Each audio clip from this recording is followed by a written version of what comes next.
Hey everybody, my name is Dave Parker. I'm one of the principals at ICCG. You know, last week's video, we started some Q&A from our ICCG team. We asked them, hey, submit questions that you're asked from our different clients a lot.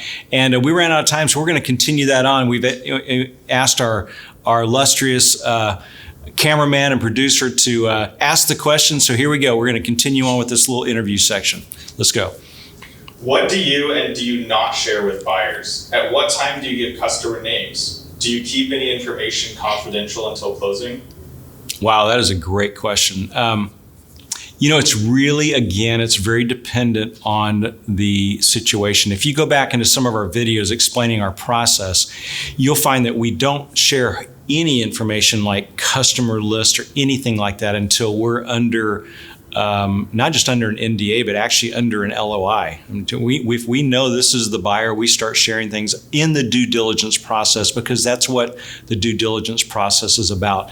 But by that time, there's some contractual binding that goes on in that LOI that is kind of binding the parties together, and there's a trust factor that's there. And there's also damages that are typical if someone breaks that. So you want to make sure that we would hold certain information back until, for instance, if we are starting, once legal work starts, the buyers are really starting to spend money at that time. And the sellers are starting to spend money at that time. When that starts happening, it's safer then to start sharing things, and then you need to start disclosing more and more things. Again, this isn't a pat answer for every situation, but by the time you get to closing, you've shared really a buyer who's buying your business should be privy to just everything that they need to know in order, especially what they're buying. Do I need to have someone internally that can run the business before I sell? Would that help evaluation?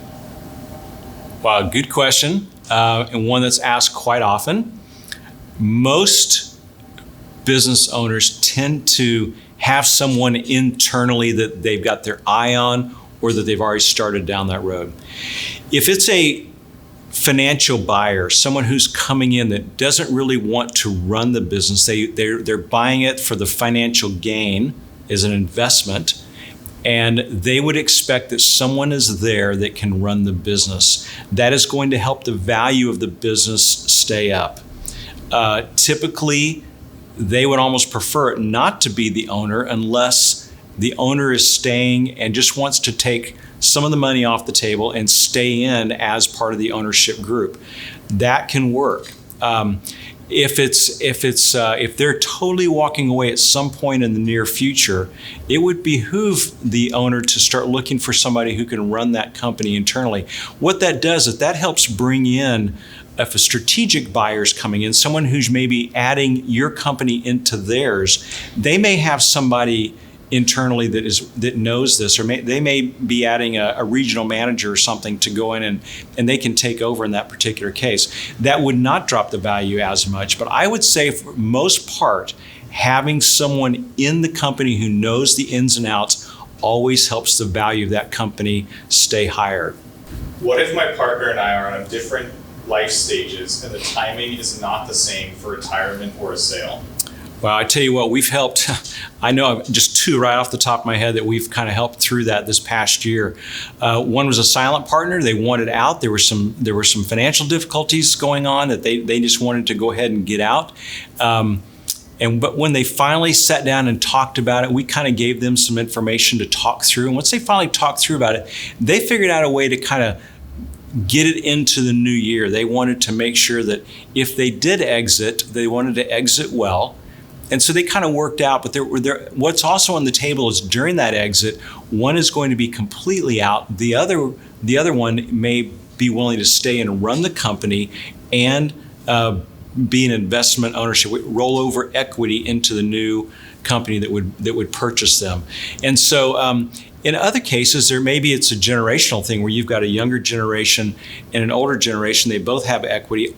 A lot of times we'll see the younger generation go in, or we'll help them figure out a way to go in and buy their parents or grandparents or whoever that is out.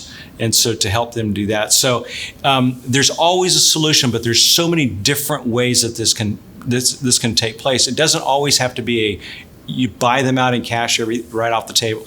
It can also be, over time, or they can maybe have a piece of the revenue going forward. There's just so many different ways. Again, because every situation is different.